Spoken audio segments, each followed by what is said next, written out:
Pablo Nahera, allora una vittoria pesante sotto di 2-0, poi la rimonta. Sì, ci voleva tanto questa vittoria dopo una sconfitta un po' dura in Champions e dopo un'altra in campionato a Grosseto.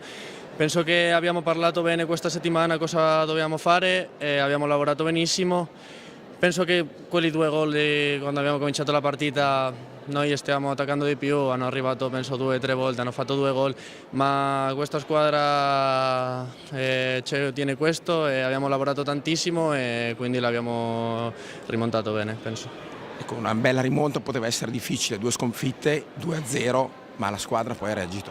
Sì, sì, come avete detto abbiamo parlato tantissimo questa settimana e sappiamo che era una partita importantissima per noi, anche per la Coppa Italia, qualificarci tra le primi 4 che è il nostro obiettivo, quindi penso che abbiamo fatto una bella prestazione. Ecco, può cambiare qualcosa, non solo in classifica, ma anche nel morale di questa squadra, questo risultato? Sì, alla fine vincere sempre piace a tutti, quindi penso che è una bella prestazione, una bella partita, vincere così, anche rimontando davanti al nostro pubblico, penso che è stato bello, ci dà morale ora per giovedì la Champions e dobbiamo andare a Valongo e dopo per il sabato domenica giocare a Giovinazzo.